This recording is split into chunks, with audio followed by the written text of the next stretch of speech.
Welcome to Tracker One, a part of Super Study Centre. अभी तक हमने टेक्नोमेट्री देखा था। टेक्नोमेट्री के बहुत सारे हमने कंसेप्ट और बहुत सारे क्वेश्चंस उसके डिस्कस किए थे। आज से हम उसी के बिहाफ पर आगे बढ़ेंगे और हाइट एंड डिस्टेंस पढ़ेंगे। तो हाइट एंड डिस्टेंस में हम उसके पहले सबसे पहले जो बेसिक आइडेंटिटीज हैं, जो बेसिक चीज़ें हैं, उनको समझेंगे। फिर उसके बाद हम जो है उनके कंसेप्ट्स और बहुत सारे क्वेश्चंस, इसमें बहुत अच्छे अच्छे कॉन्सेप्ट क्वेश्चंस हम इसमें डिस्कस करेंगे। तो लास्ट तक जरूर बने रहिएगा। जितने भी पार्ट हैं, आप अगर उनको सभी को देखना चाहते हैं तो एक काम बस आप करना है आपको कि बगल में एक रेड कलर का बटन होगा, जैसे सब्सक्राइब लिखा होगा, तो आप उसको सब्सक्राइब करके बेल आइकन को भी प्रेस करें, जैसे बहुत सारे जैसे ही हम वीडियो अपलोड करें आपको नोटिफिकेशन मिल सके। तो चलिए शुरू करते हैं। सबसे पहले हाइट एंड डिस्टेंस के कुछ बेसिक चीजों को समझते हैं। तो क्या होता है पहले height and distance. Height and distance, ठीक। अब हाइट एंड डिस्टेंस हिंदी में आप लोग जानते हैं इसे क्या कहा जाता है, ऊंचाई एवं दूरी, ठीक है, ऊंचाई एवं दूरी कहा जाता है। चलिए अब समझते हैं हाइट एंड डिस्टेंस में हम क्या क्या चीजें इसमें सबसे पहले डिस्कस करेंगे। पहले हम आपको बेसिक बता देते हैं कि आपने सुना होगा दृष्ट रेखा, ठीक है, दृष्ट रेखा सुना होगा। अब ये दृष्ट रेखा क्या है इसको हम बता देते हैं। क्या ये क्वेश्चन में जरूरत है? नहीं, ये आपको लैंग्वेज में क्वेश्चन बनते हैं तो बहुत ज्यादा जरूरी है समझना। इंग्लिश में इसे कहते हैं site line, SIGST, side line, okay. अभी साइट लाइन क्या होती है? जैसे कि आप किसी भी वस्तु को देखने के लिए, जैसे मान लीजिए आप ऐसे समझिए कि आप यहाँ खड़े हैं, ठीक है, यहाँ आप खड़े हैं और यहाँ कोई वस्तु, मान लीजिए यहाँ एक बिल्डिंग है, इस बिल्डिंग के ऊपर कोई वस्तु रखी हुई है, ठीक है, रखी हुई है। तो आपने इसको देखने के लिए जो रेखा खींची गई, ठीक है, इस वस्तु को देखने के लिए जो रेखा खींची गई, इसी को हम क्या कहते हैं, इसी रेखा को ही क्या कहते हैं, दृष्ट रेखा कहते हैं। बात समझ में आ रही है? कोई दिक्कत? मतलब जो वस्तु को देखने के लिए जो रेखा खींची जाती है, इसी रेखा को हम दृष्ट रेखा कहते हैं, या इंग्लिश में हम क्या कहते हैं, साइड लाइन। क्लियर हुई बात? चलिए अब दूसरी चीज इसमें हम समझ लेते हैं। दूसरी चीज ये है कि आपने सुना होगा या क्वेश्चन में भी बनेगा, एक वर्ड होता है क्षैतिज रेखा, ठीक है, क्षैतिज रेखा। अब क्षैतिज रेखा के बारे में हम आपको बताएं, इसको इंग्लिश में पहले क्या कहते हैं, हॉरिजेंटल लाइन कहते हैं, हॉरिजेंटल लाइन। अब ये क्या होता है, देखिए आप किसी वस्तु को देखते हैं, ठीक है, तो जैसे मान लीजिए कि यहाँ पर एक टावर है, ठीक है, इस टावर का आप सबसे ऊपरी बिंदु देखना चाहते हैं, तो आप इसको देखने के लिए क्या आंखें ऊपर करेंगे और इसको देखेंगे, ठीक है, आप सिर अपना ऊपर करेंगे और उस वस्तु को देखेंगे। तो यहां से देखिए, यहां पर ये पृथ्वी तल है, ठीक है, ये बेस है जहां पर आप और टावर दोनों खड़े हैं, ठीक है। अब आप देखिए, जैसे कि आपने आंखें उठाई थी तो आप पहले सीधे देख रहे थे, आप बिल्कुल पहले सीधे देख रहे थे, लेकिन इसके टॉप को देखने के लिए आपने क्या किया, आपने नजरें उठाई। तो आपने जो भूमि के तल से, ध्यान से सुनिएगा, जो भूमि के समांतर रेखा खींची जाती है, जो भूमि के समांतर रेखा खींची जाती है, उसी को क्षैतिज रेखा या हॉरिजेंटल लाइन कहा जाता है। क्लियर हुई बात? कोई दिक्कत नहीं होगी। जैसे यहाँ पर ये भूमि हो गई, तो इसी के समांतर एक रेखा खींच दी जाए जो आपके आंख की बिल्कुल सीध में हो, इसी को क्या कहा जाएगा, हॉरिजेंटल लाइन। क्लियर हो? अब इसी में हम तीसरा चीज ऐड करना चाहेंगे, और तीसरा चीज ये होगा, आपने सुना होगा उन्नयन कोण के बारे में। अब ये उन्नयन कोण क्या होता है, इसके बारे में ध्यान से सुनिए। इंग्लिश में इसे कहते हैं angle of elevation, angle of elevation कहा जाता है। अब ये क्या होता है, अब आप देखिए, ये जो दृष्ट रेखा है और इस वस्तु के लिए जो क्षैतिज रेखा है, और जब आपने इस वस्तु को देखने के लिए एक दृष्ट रेखा आपके बनी, तो इन्हीं के बीच में इस झुकाव को ही हमने क्या बोल दिया, इसी झुकाव को हमने बोल दिया एंगल ऑफ एलिवेशन। इसी को हम एंगल ऑफ एलिवेशन कहते हैं। मतलब आप सीधे देख रहे हैं और आपने जो नजरें ऊपर उठाई, तो सीधे से लेकर और नजरें ऊपर उठाने के बीच जो एंगल बना, जो एंगल बना इसी एंगल को ही हम क्या कहते हैं, एंगल ऑफ एलिवेशन। मतलब नीचे से ऊपर की वस्तु को देखने के बीच में जो एंगल, जो झुकाव पैदा हुआ, उसी को हम एंगल ऑफ एलिवेशन या उन्नयन कोण कहते हैं। इतनी बात क्लियर। अब हम आते हैं चौथे पॉइंट की ओर, समझते हैं। ठीक, आइए देखिए चौथा पॉइंट क्या है। चौथा पॉइंट है, आपने सुना होगा एक नाम अवनमन कोण के बारे में, अवनमन कोण। अब अवनमन कोण को इंग्लिश में क्या कहते हैं, एंगल ऑफ डिप्रेशन। क्या कहा जाता है इंग्लिश में, एंगल ऑफ डिप्रेशन। ठीक है, अब एंगल ऑफ डिप्रेशन क्या होता है, मान लीजिए नीचे आ रहा, ठीक है, अब मान लीजिए कि यहाँ एक टावर है, ठीक है, यहाँ एक टावर है और यहाँ पर कोई एक या मान लीजिए एक बिल्डिंग पर एक व्यक्ति खड़े हैं, ठीक है, एक व्यक्ति खड़ा है और इसी के संबंध यहाँ पर एक नीचे कोई एक छोटी बिल्डिंग है, वही छोटी बिल्डिंग पर कोई एक व्यक्ति खड़ा है। ठीक है, तो ये व्यक्ति इसको देखने के लिए, ये व्यक्ति इसको देखने के लिए अपनी नजरें क्या होगा, झुकाएगा। क्या करेगा, अपनी नजरें झुकाएगा। अब नजरें उसने झुकाई तो पहले अगर वो सीधे में देख रहा था, मतलब सीधे देख रहा था, मतलब इसका जो क्षैतिज रेखा होगी, क्योंकि वो पहले सीधे देख रहा था लेकिन उस व्यक्ति को देखने के लिए अपनी नजरें क्या हुई, झुकाई। अब ये जो नजरें उसने झुकाई हैं तो इन्हीं, देखिए इस रेखा के मतलब भूमि के समांतर रेखा को ही हम क्षैतिज रेखा कहते हैं। तो इसकी क्षैतिज रेखा और इसमें जो झुकाव पैदा हुआ जो ऊपर से लेकर, इसी को हम क्या कहते हैं, इसी को हम कहते हैं एंगल ऑफ डिप्रेशन। ठीक, समझ में आ रहा होगा। ठीक है, इसी को हम क्या कह दिए, एंगल ऑफ डिप्रेशन, अवनमन कोण कह दिए। आप सीधे देख रहे थे, नीचे देखने शुरू कर दिया, तो आपने जो नीचे देखना शुरू कर दिया और ऊपर जो पहले देख रहे थे उन्हीं के बीच जो झुकाव पैदा हुआ, उसी झुकाव को हम क्या बोल दिए, अवनमन कोण, एंगल ऑफ डिप्रेशन बोल दिए। इतनी बात क्लियर है, इतनी चीजों को नोट कीजिए। अब एक चीज और ध्यान रखिएगा, हमेशा हम जब भी कोई क्वेश्चन करेंगे अवनमन कोण का, अवनमन का जब भी क्वेश्चन करेंगे हम उसको उन्नयन कोण से ही करेंगे। ऐसा क्यों, आप एक चीज ध्यान रखिएगा कि हमेशा जो एंगल ऑफ एलिवेशन है, मतलब उन्नयन कोण है, वो बराबर होगा एंगल ऑफ डिप्रेशन के। ऐसा क्यों होता है, क्योंकि आप देख रहे हैं कि ये दोनों एक अल्टरनेट एंगल बना रहे हैं। क्या करेंगे, अल्टरनेट एंगल होने की वजह से, ठीक है, अल्टरनेट एंगल होने की वजह से वो हमेशा बराबर रहेंगे। क्लियर है, तो कोई दिक्कत नहीं। थोड़ा सा हम और को फिगर से समझा देते हैं। मान लीजिए ये है, ठीक है, और आपने ये देखना शुरू किया,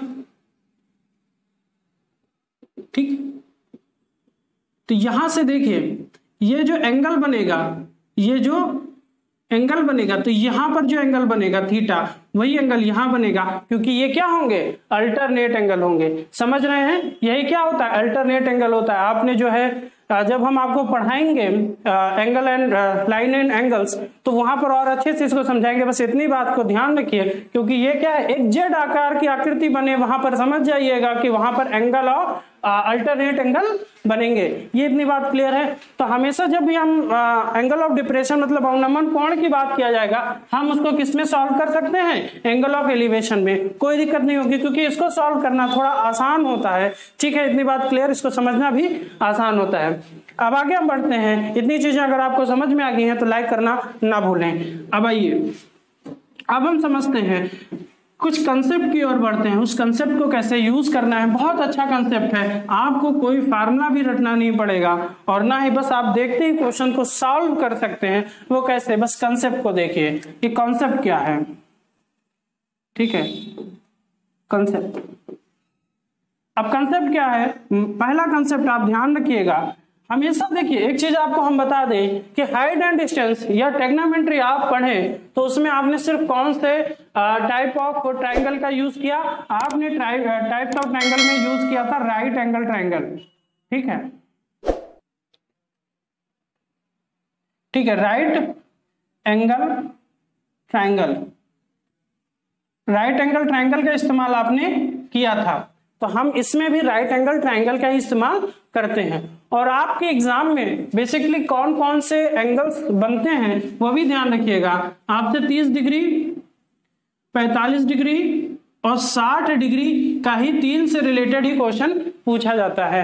मान लीजिए आपसे 15 डिग्री या 25 डिग्री बोल दिया, तो वहां पर 25 डिग्री और 15 डिग्री का मान उसको देना पड़ेगा।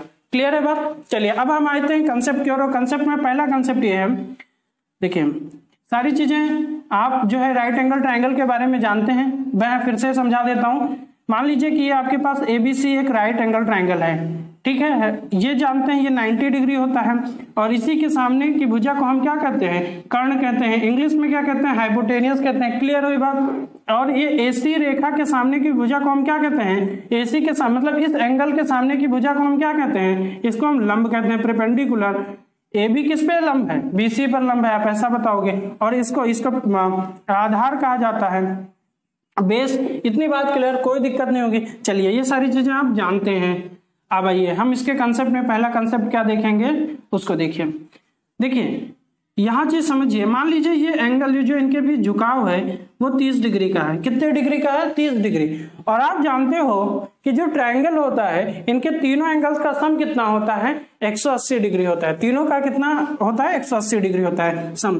तो ये कितना होगा? 60 डिग्री होगा, क्योंकि 60 30 90 और 90 180। क्लियर है बात? मान लेते हैं कि इसके सामने जो ये 30 डिग्री के सामने, एक चीज और भी ध्यान रखिएगा कि जितना बड़ा एंगल होगा उसके सम्मुख भुजा भी उतनी ही बड़ी होगी। हमने क्या बोला कि जितना बड़ा एंगल होगा उसके सम्मुख भुजा भी उतनी ही बड़ी होगी। मतलब अगर एंगल 30 डिग्री है तो यहाँ पर जो एंगल बनेगा, जो यहाँ पर साइड्स होंगे वो सबसे छोटी होगी, क्योंकि 30 से छोटा एंगल अभी इसमें दिख नहीं रहा है। ये बात क्लियर?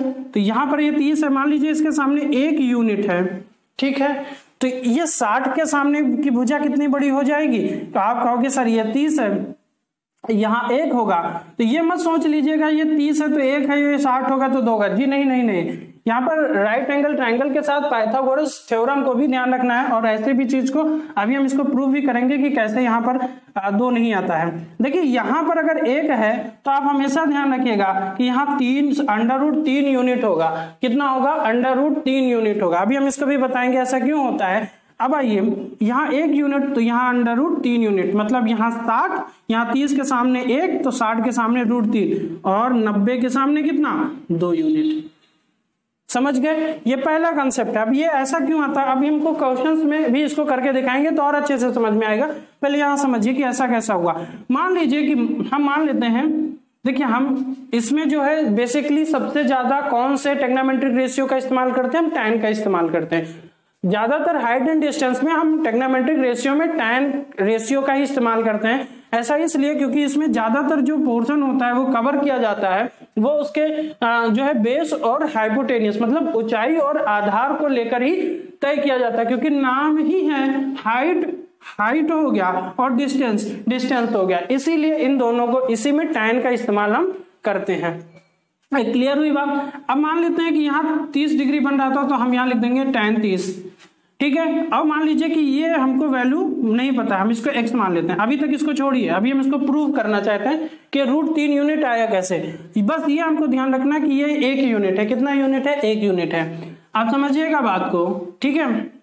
अब ऐसे समझिएगा, आप मान लेते हैं कि यहाँ 1 यूनिट भी छोड़ दीजिए। आप ऐसे समझिए कि ये ए बी रेखा होगी। अगर हम यहाँ से पूछें कि tan थीटा बराबर क्या होता है, तो आप सबसे पहले बताओगे सर होता है ए बी अपॉन होगा बीसी के, मतलब लंब बटे आधार होता है, ठीक है। अगर हम थीटा की वैल्यू 30 पुट करें तो tan 30 बराबर क्या हो जाएगा?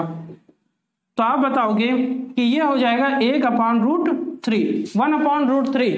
तो आपने एक चीज ऑब्जर्व किया कि ये 30 डिग्री पर के सामने कितना यूनिट है? तो सबसे पहले आप कहो कि सर ऊपर का जो होता है वो लंब होता है, तो लंब कितना होगा? 1 यूनिट होगा, और नीचे का कितना होगा? √3 यूनिट होगा, जो कि हमने यहाँ पर लिखा है। क्लियर है बात? कोई दिक्कत नहीं होगी। बहुत अच्छी बात। आगे बढ़े। अब आगे देखिएगा कि हम कैसे इसको और आगे बढ़ाते हैं, ठीक है। ये पहला कंसेप्ट हो गया कि अगर ये 1 यूनिट होगा तो ये √3 यूनिट होगा, और ये 2 यूनिट होगा, ठीक।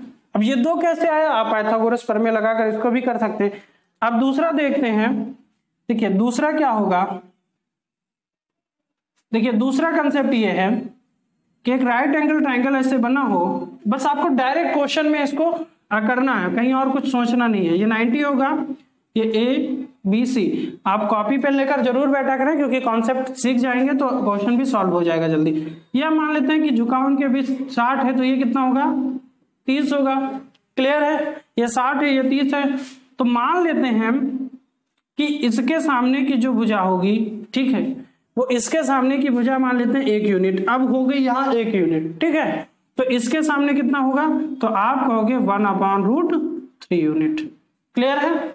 यहां अगर 1 यूनिट होगा, 60 के सामने 1 यूनिट होगा, और तो यहां पर जो है 30 के सामने कितना होगा? 1/√3 यूनिट होगा। अब आप सामने इसके सामने पूछोगे तो यहाँ पर 2/√3 यूनिट होगा, ठीक है। इसको पाइथागोरस प्रमेय से आप प्रूव कर सकते हो। देखो 1 का स्क्वायर प्लस 1/3, देखिए 1 का स्क्वायर फिर 1/3 का होल स्क्वायर, तो यहाँ से कितना आ जाएगा? 1 प्लस ये कितना हो जाएगा? 1/3, ठीक, 1/3 आ जाएगा। क्लियर है? तो यहां से इसको करेंगे तो 3 बटे कितना आ जाएगा?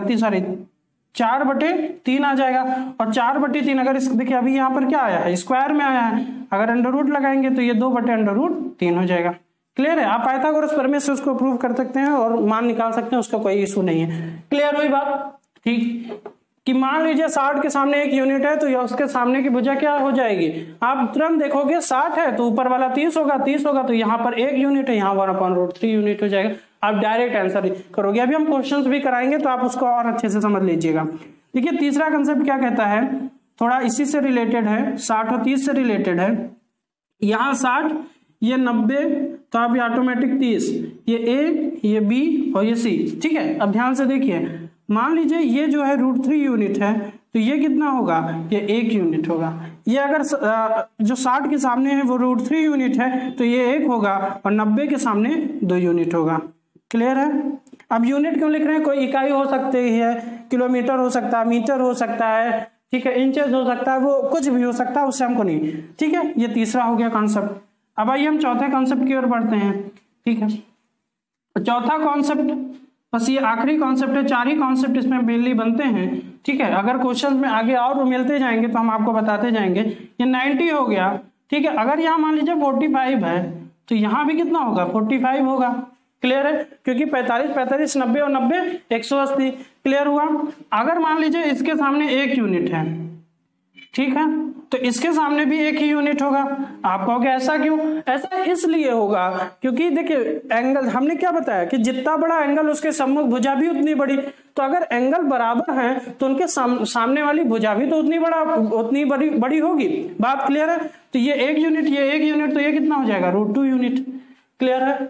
अब इसी कंसेप्ट के साथ हम आगे बढ़ेंगे और एक चीज और भी हम सीखेंगे कि कभी कभी क्वेश्चन में हम लोग ये नहीं समझ पाते हैं कि कब tan लगाना है, कब cos लगाना है और कब sin लगाना है। तो इन चीजों को भी हम ध्यान से देखेंगे क्वेश्चन के माध्यम से। तो पहले इतने कंसेप्ट को अगर आप सीख गए हैं, जान गए हैं, तो अच्छी बात है। लाइक नहीं किया तो लाइक भी करें। अब हम बढ़ते हैं कुछ क्वेश्चंस की ओर और इन सब चीजों को और अच्छे से सीखने की कोशिश करते हैं, ठीक है। आइए देखिए, आपके सामने क्वेश्चन शो हो रहा होगा, उस क्वेश्चन को आप ध्यान से देखिए, ठीक है। तो आपके सामने क्वेश्चन शो हो रहा है, क्वेश्चन आप देखिए। क्वेश्चन क्या है कि 5 मीटर ऊंची किसी दीवार के आधार से 5√3 मीटर की दूरी पर झुकी एक सीढ़ी का आधार पर उन्नयन कोण ज्ञात कीजिए।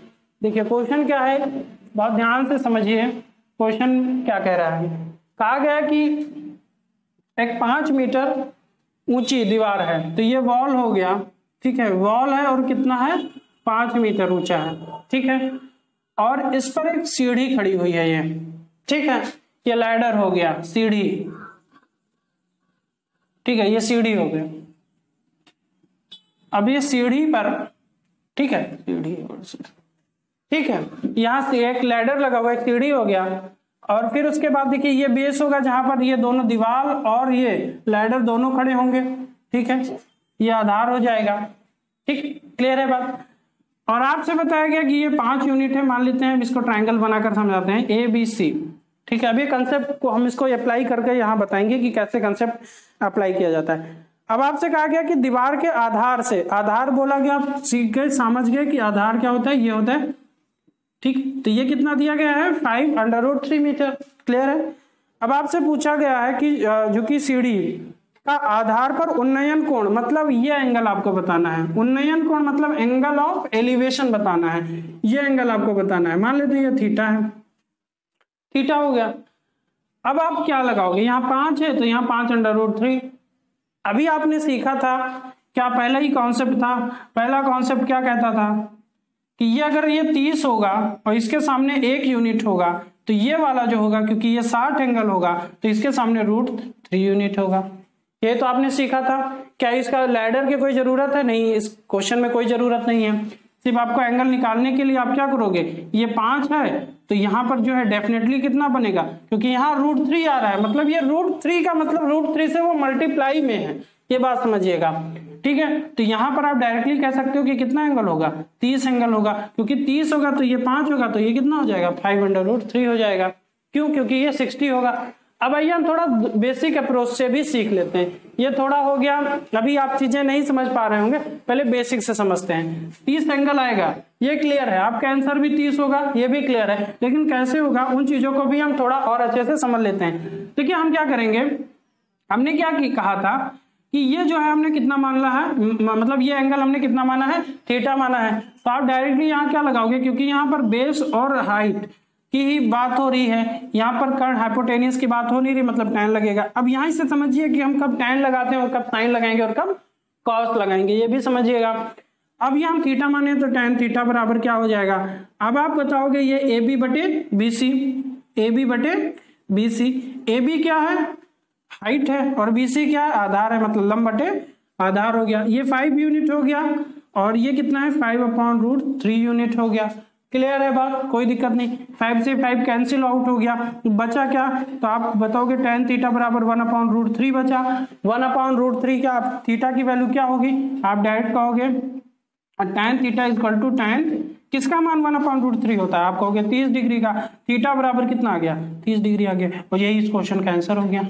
समझ रहे हैं बात को, ये बेसिक अप्रोच हुई, और इसी बेसिक अप्रोच से ही आया है, ऐसा नहीं है कि ये कोई जादू है, ये इसी बेसिक अप्रोच के आया है। मतलब ये आपको काम ना करना पड़े, सिर्फ आप अपनी अंडरस्टैंडिंग को अच्छी कर ले जाएं तो आप डायरेक्टली यहाँ से आंसर मार्क कर सकते हैं। क्लियर हुआ बात, पहली भी चीज समझ में आए कि यहाँ 30 होता तो ये 5 है, यहाँ अंडर, देखिए ये दिया गया क्वेश्चन में कि 5/√3, मतलब ये डेफिनेटली 60 एंगल होगा, तभी तो √3 का मल्टीप्लाई हुआ, ये क्योंकि ये 90 होता ही है, 60 30 90 हो गया और 90 180, क्लियर, वो भी बात क्लियर हो गई। तो ये 5 तो 5/√3, क्लियर, एंगल कितना है 30 आएगा, ये भी क्लियर, सारी चीजें क्लियर होंगी, कोई दिक्कत नहीं होगा। अब अगला क्वेश्चन देखिए और अगला क्वेश्चन भी सॉल्व कीजिए। क्या कह रहा है क्वेश्चन, पढ़िए। किसी दीवार पर 10 मीटर की ऊंचाई पर एक सीढ़ी झुकी हुई है जो आधार तल से 30 डिग्री का कोण बनाती है, तो सीढ़ी की दीवार के आधार से दूरी ज्ञात कीजिए। देखिए अब हम इसमें बेसिक अप्रोच बिल्कुल नहीं बताएंगे, इसमें हम डायरेक्ट जो कंसेप्ट सीखे वही हम अप्लाई करेंगे। ठीक है, नहीं समझ में आएगा कमेंट कीजिएगा, और समझ में आएगा तो आप लाइक भी कीजिएगा। ठीक है, दूसरा क्वेश्चन, किसी दीवार पर 10 मीटर ऊंचाई की, ठीक है 10 मीटर ऊंचाई कोई दीवार है, क्लियर है। फिर उसके बाद में देखिए फिगर बनाना बहुत जरूरी है हाइट एंड डिस्टेंस में, तो और अच्छे से समझ में आएगा क्वेश्चन। तो ये 10 मीटर हो गया, फिर उसके बाद में क्या क्या कि एक जो है सीढ़ी झुकी हुई है, एक सीढ़ी क्या है, झुकी हुई है।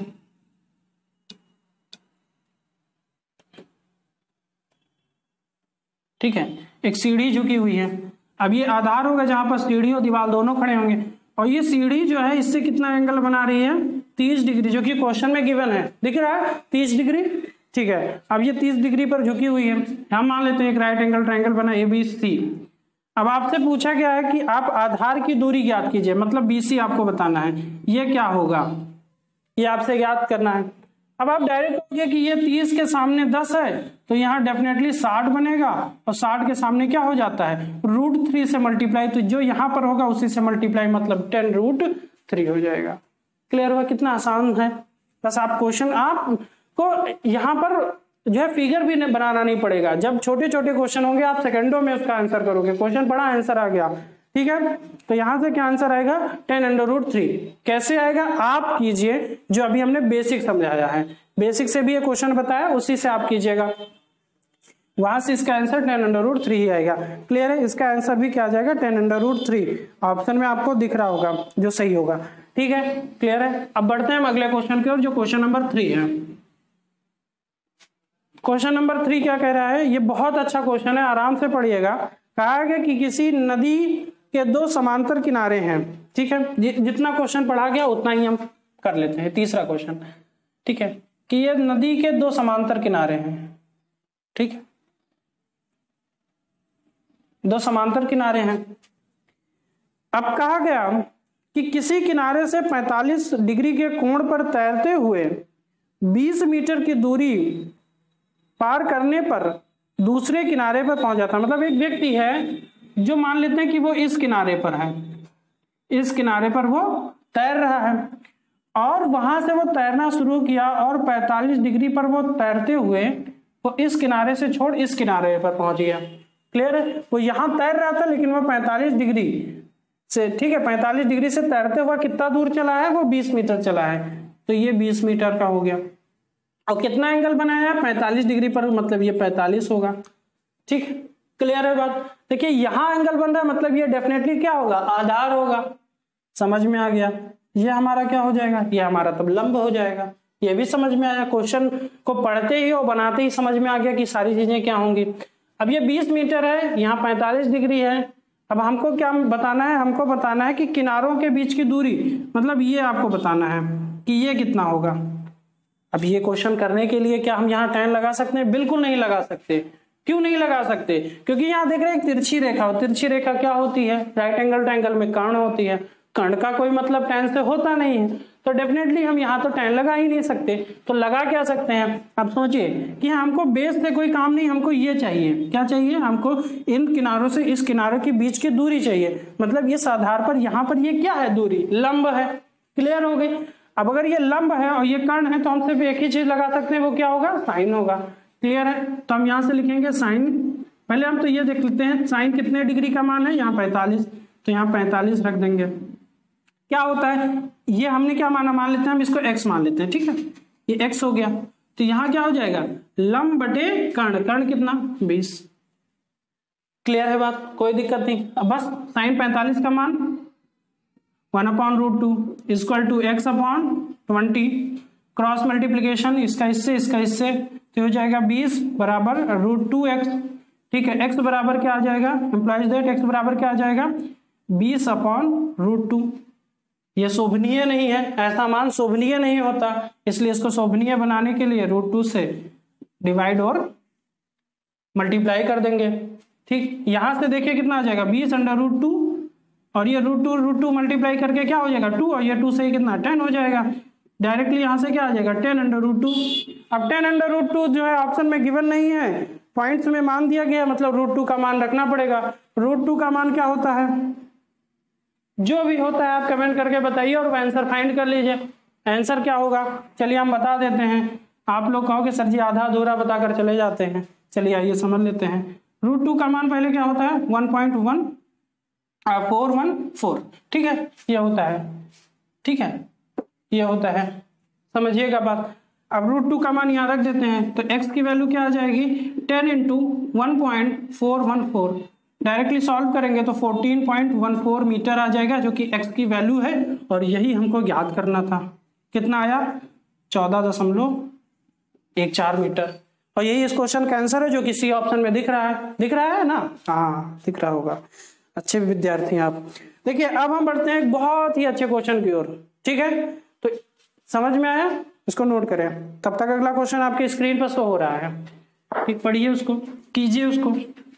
समझ में आए तो लाइक भी ठोक दीजिए, शेयर भी कर दीजिए और सब्सक्राइब भी कर लीजिए नहीं किया है तो। ठीक, चलिए अगला क्वेश्चन बहुत अच्छा है, पढ़ते हैं क्या है। क्या वो चाहता है हमसे पूछना, सारी चीजें हम देखेंगे। कहाँ tan लगेगा, कहाँ cos लगेगा और कहाँ sin लगेगा, ये भी देखेंगे। तो पहले क्वेश्चन में कहा गया, मतलब इस क्वेश्चन में कहा गया कि 120 मीटर चौड़ी सड़क के दोनों किनारों पर दो बराबर ऊंचाई के खंभे आमने सामने स्थित हैं। इतना पढ़ा, दिमाग में आ गया समझ में कि क्या बताया गया है। कि ये चौथा क्वेश्चन होगा। ठीक है, आज के सेशन का चौथा क्वेश्चन है। ठीक है, कि मान लीजिए कि ये सड़क है। ठीक, यहां पर दो बराबर ऊंचाई के क्या लगे हुए हैं? पोल लगे हुए हैं, खंभे लगे हुए हैं। ठीक है, और फिर उसके बाद में कहा गया कि ये जो चौड़ी सड़क है वो कितनी है? कहा गया 120 मीटर की है। ठीक, यहां तक कोई दिक्कत नहीं होगी। आगे फिर क्या कहा गया है कि खंभे आमने सामने स्थित हैं, सड़क के बीच किसी बिंदु के बीच में, मतलब मिड पॉइंट, यहां पर कहीं पर भी, कोई जरूरी नहीं कि ये नहीं 60 ये भी है 60 ये भी, ऐसा नहीं है, किसी भी बिंदु पर, इसने ये भी बोला है कि किसी बिंदु के से खंभों की ऊंचाई सिरों के उन्नयन कोण 60 डिग्री एवं 30 डिग्री है। मान लेते हैं यहां से ये जो एंगल बना रहा है वो 60 डिग्री बना रहा है, यहां से जो एंगल इस पर इस पॉइंट के लिए बन रहा है वो 30 डिग्री में, और इसको हम मान लेते हैं लेट्स सी P, ठीक है, मतलब P मतलब पॉइंट, ठीक है। तो बिंदु की स्थिति और खंभों की ऊंचाई ज्ञात करें, ठीक है। खंभों की क्या ऊंचाई करना, ये ज्ञात करना है, मतलब ये ज्ञात करना है, क्लियर है। मान लेते हैं यहाँ पर ये A हो गया, ये B हो गया, ये P हो गया, ये C हो गया और ये D हो गया, ठीक है। अब आइए, इतनी चीज क्लियर है। अब ये दूरी हमको पता नहीं है, ठीक, तो ये दूरी हम क्या मान लेंगे, y मान लेंगे। अगर ये y होगा तो ये कितना होगा, आप कहोगे 120 माइनस y मीटर होगा, इतनी दूरी, ठीक, समझ में आया, कोई दिक्कत नहीं है। फिर आपसे जो चीजें कहा गया है आप इसको लगाते चले जाइए। खंभों की ऊंचाई ज्ञात करना है, अब आप सबसे पहले क्या लगाएंगे, पहले हम यहाँ ज्ञात कर लेते हैं कि ये कितना होगा, ठीक है। तो इसको ज्ञात करने के लिए हम इसको लेट्स से मान लेते हैं x, ठीक, x मान लेते हैं। तो हम यहाँ tan 30 लगाएंगे, ओ सॉरी पहले यहाँ tan 60 लगाएंगे, तो tan 60 इक्वल टू क्या हो जाएगा, x अपॉन y, ठीक है, x अपॉन y, क्यों, क्योंकि लंब बटे आधार। tan 60 का मान क्या होता है, √3, ठीक है, √3 equal to x upon y, तो डायरेक्टली x का मान यहाँ से क्या आया, √3y हो गया, समझ में आया। मतलब x की वैल्यू क्या आ गई, x की वैल्यू आ गई √3y, क्लियर। अब आगे हम क्या करेंगे, अब हम tan 30 लगाएंगे, ठीक है। tan 30 क्या होगा, tan 30 यहां से लगाएंगे तो ये भी हमारा x ही होगा, क्योंकि दो बराबर खंभे हैं, यही बोला गया है ना, यही बोला गया कि ये खंभा और ये खंभा मतलब ए बी बराबर क्या है CD के, ये क्वेश्चन में बोला गया है कि दोनों खंभे बराबर हैं। तो फिर यहां से हम लगाएंगे x अपॉन ये कितना है 120 माइनस y, क्लियर। इसका मान रखेंगे 1 upon √3 equal to x upon 120 minus y, दिख रहा है ना साहब, ठीक। आगे बढ़े, क्रॉस मल्टीप्लीकेशन लगाइए, क्रॉस मल्टीप्लीकेशन करेंगे, देखिए यहां हम लिख रहे हैं, यहां से क्या हो जाएगा 120 minus y equal to x √3, clear है। अब x √3 है तो क्या हम x का मान यहां से रख सकते हैं ना, बिल्कुल रख सकते हैं, क्योंकि y के टर्म में है ना, तो हम y का भी मान यहां से हमको डायरेक्ट मिल जाएगा, ये हो गया। और x √3, x का मान हम क्या रखेंगे √3y इंटू √3, क्लियर है। कितना हो जाएगा 120 माइनस y इक्वल टू ये कितना हो जाएगा 3y, डायरेक्टली यहां से सॉल्व करेंगे तो ये कितना हो जाएगा, ये इधर x है तो उधर चला जाएगा, तो 4y इक्वल टू 120, 4 से इसको काटेंगे कितनी बात 30, तो y का मान कितना आया 30 आ गया, y का मान कितना आ गया 30, तो ये 30 होगा अगर, तो ये कितना हो जाएगा 120 में 30 घटेगा तो ये कितना हो जाएगा 90 हो जाएगा, क्लियर है। क्यों, क्योंकि 90 और 30 120 हो गया, क्लियर बात। अब आपसे पूछा क्या गया था कि बिंदु की स्थिति और खंभों की ऊंचाई ज्ञात कीजिए, तो खंभे की ऊंचाई कैसे ज्ञात होगी, बस डायरेक्टली आप यहाँ पर क्या कीजिए y का मान रख दीजिए, क्योंकि x का ही मान तो निकालना है, तो y का मान रख दीजिए यहाँ पर। तो यहाँ से क्या हो जाएगा, y का मान हम रखेंगे तो √3 इंटू 30, ये क्या आ जाएगा x आ जाएगा। तो यहाँ से अगर हम इसको सॉल्व करें तो ये कितना हो जाएगा 1.732 इक्वल टू इंटू 30, किसका मान आ रहा है x का मान आ रहा है ना, बिल्कुल क्लियर, ठीक है। तो यहाँ से सॉल्व करेंगे तो अप्रोक्सीमेट जो ऑप्शन दिया गया 42 मीटर तो होगा नहीं, क्योंकि 30 नहीं 42 हो, क्योंकि लगभग 2 से मल्टीप्लाई हो रहा है ना, लगभग 2 से मल्टीप्लाई, तो मतलब 60 के आसपास आंसर आना चाहिए। तो पहला ऑप्शन 42 तो होगा नहीं, 118 बिल्कुल नहीं होगा, वो तो बिल्कुल दुगना हो जाएगा। अब इसमें आपके सामने 2 ऑप्शन है, एक 55 मीटर है और एक 52 मीटर है, 55 मीटर और 52 मीटर। तो 55 मीटर का मतलब देखिए यहाँ आगे इसको सॉल्व करेंगे, 17×51 सीधे सीधे अप्रोच लगाइए, 17×51 तो 51 होगा, मतलब 55 तक तो बिल्कुल नहीं जाएगा, तो आंसर यहाँ पर क्या आ जाएगा 52 मीटर, और ये अप्रोक्सीमेट आंसर है, ठीक है, अप्रोक्सीमेट आंसर है, क्योंकि अप्रोक्सीमेट ऑप्शन भी दिए गए हैं, इसलिए तो इसका आंसर क्या आ जाएगा 52 मीटर, जो कि ऑप्शन नंबर किसमें दिया है, सी में दिया गया है। क्लियर है बात। आज आपने कितना क्वेश्चन देखा, 4 क्वेश्चन देखा, उसके साथ आपने कंसेप्ट भी देखा और कंसेप्ट का इस्तेमाल करना भी सीखा। क्लियर है, सारी चीज आपने बहुत अच्छे से सीखा। अब आपको क्या मिलेगा, सिर्फ क्वेश्चन और क्वेश्चन, और बहुत बेहतरीन क्वेश्चन आपको मिलेगा, जो चाहे प्रीवियस ईयर का होगा या जो बन सकते हैं क्वेश्चन, ठीक है, पॉसिबल क्वेश्चंस, वो भी आपको इस सेशन मतलब आने वाले सेशंस में मिलेगा। तो जुड़े रहिए, इसी तरह पढ़ते रहें, और सब्सक्राइब नहीं किया तो सब्सक्राइब करके बेल आइकन को भी प्रेस करें। तब तक के लिए धन्यवाद।